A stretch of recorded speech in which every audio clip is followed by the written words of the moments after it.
Direct employee তাদেরকে প্রত্যেক মাসে মার্চ মাস থেকে 2,500 টাকা করে দেওয়া হবে যতদিন না ফ্যাক্টরিটা শুরু হয়। এবারে আমাদের চেষ্টা যেন 6 মাসের মধ্যে যেন ফ্যাক্টরিটা শুরু করতে পারি, যার জন্য যত রকমভাবে প্রশাসনিকভাবে নিয়ম মেনে কিভাবে করা যেতে পারে সেই ফ্যাক্টরিটাকে তাড়াতাড়ি দাঁড় করাতে হবে, সো দ্যাট যারা যারা কাজ করতেন তারা যেন আবার নিয়মিতভাবে কাজ করতে পারে।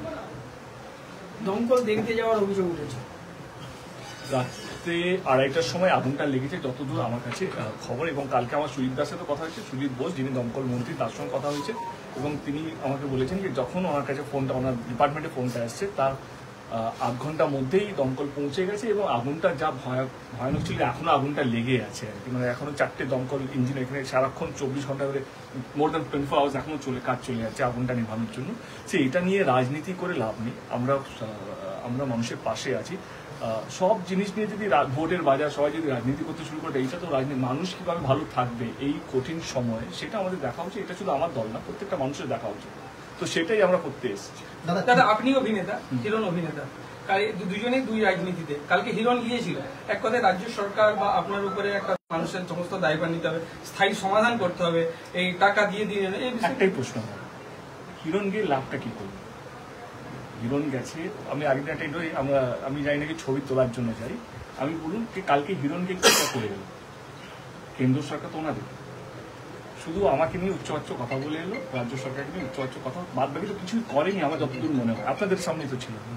আমার বক্তব্য হচ্ছে যে আমি গেলাম, দেব এখান থেকে 2 টাইম সাংসদ, সে আবার প্রতিদ্বন্দ্বী করবে, তাকে কিছু একটা বললো, দমকল মন্ত্রীকে একটা কিছু বললো, এবং অনেক কিছু বললো, কিন্তু কি কাজটা করলো আমার একটা কথা বললো।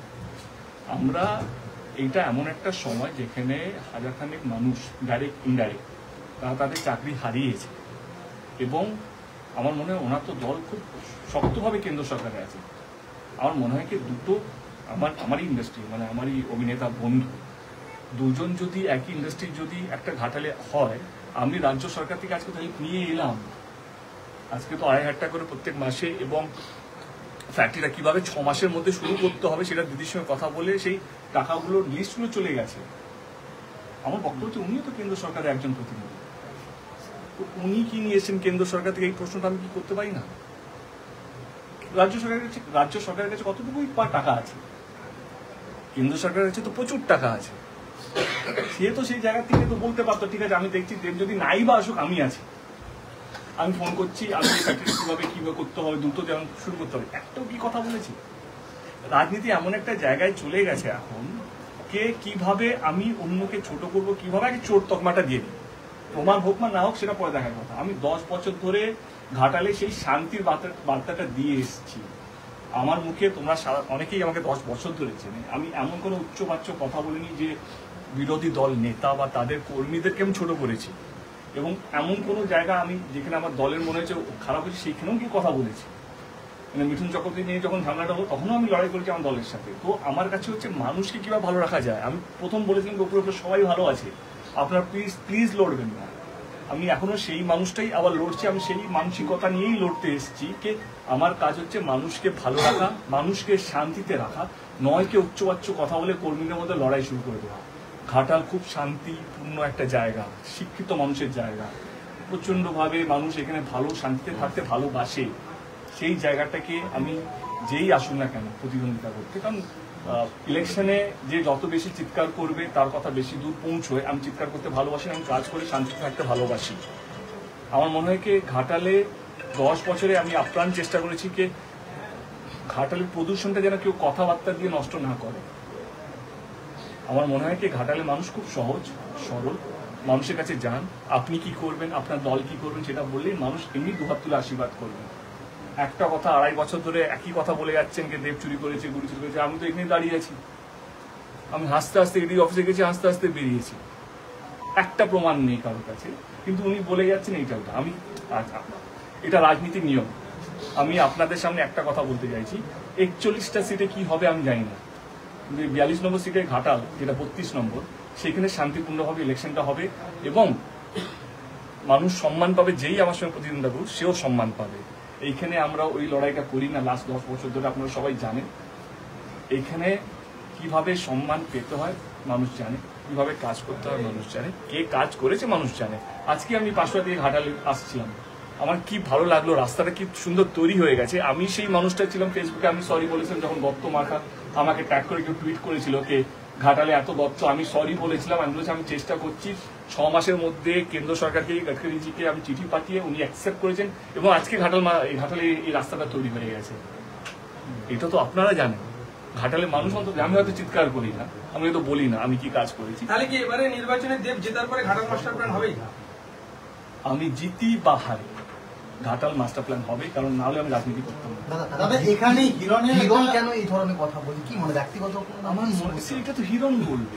আমার প্রায় সময় প্রতিটা সভায় প্রতিটা মঞ্চে আমার মনে হয় কি উনি আমাকে সবচেয়ে বেশি ভালোবাসেন, আমার বাবা মার চেয়ে বেশি ভালোবাসেন, তো সেই জন্য আমার নামটা বেশি নেন। তো আমার মনে হয় এটা ভালোবাসাই একটা রূপ, তো আমি এটাকে ভালোবাসা হিসাবে নিই। কারণ আমার মনে হয় কি উনি ভাবেন কি আমাকে যত ভুলভাল বলবে, যত বলবে, তো ওনার গ্রহণযোগ্যতা অনেক বাড়বে। আমি আবার বলছি বাকি 41টা কেন্দ্রে কি হয় আমি জানি না, 42 নম্বর সিটটা বা 32 নম্বর সিটটা ঘাটালটা, এখানে এইভাবে চলে না। এটা কিন্তু প্রচারের হাতিয়ার করছে বিজেপি, এই দুর্ঘটনাটা তৃণমূলে কি এটাকে প্রচারের হাতিয়ার করবে লোকসভা নির্বাচন? রাজনীতি এমন একটা জায়গায় চলে গেছে না, এটাকে হত্যার বলে শব্দটাকে ইউজ করা হচ্ছে। মানুষ শান্তিতে কেন আজকে রাত্রে ঘুমো, সেই দায়িত্ব আমার। কিভাবে অশান্তি করে আরো 2 মাস এইটাকে ইনক্যাশ করবো সেটা দায়িত্ব আমার নয়, কিন্তু এটা জনপ্রতিনিধি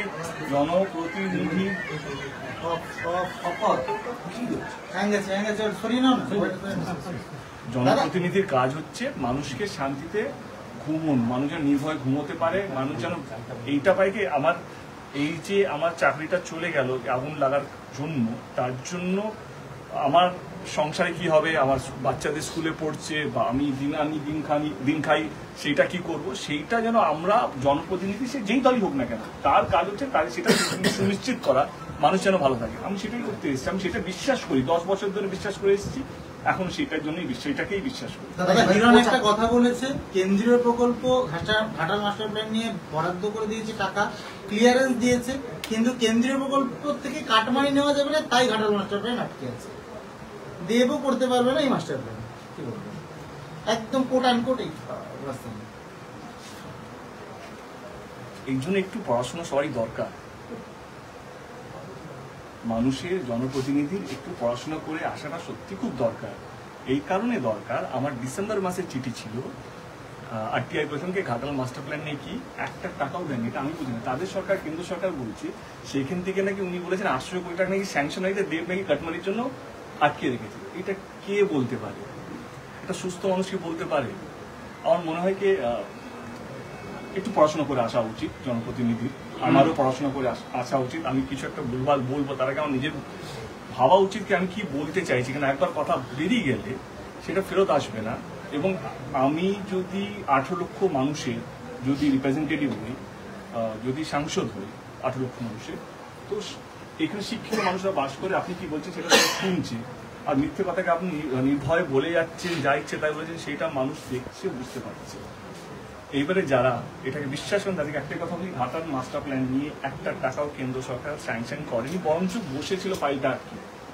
আমরা বারে গিয়ে মিটিং করেছি, আমি রাজনীতি ছেড়ে দিয়েছিলাম, এটা আপনারা সবাই জানেন, এটা নতুন করে বলার কিছুই নেই। আমি ফিরত এসছি ঘাটাল মাস্টার প্ল্যানের জন্য, কারণ আমি চাই কে আমি থাকি বা না থাকি, কিন্তু এই ঘাটাল মাস্টার প্ল্যানটা যেন সম্ভব হোক। আমি জিত হার নিয়ে আমার মনে হয় আমি সেই জায়গাতে উঠে চলে গেছি। আমি যখন সংসদে যে লাস্ট বক্তৃতা দিয়েছিলাম কে হার জিত নিয়ে আর দেব এটা নিয়ে ভাবছে না, আমার কাছে সবচেয়ে বড় স্বপ্ন হচ্ছে ঘাটাল মাস্টার প্ল্যানটা সত্যি হতে চলেছে।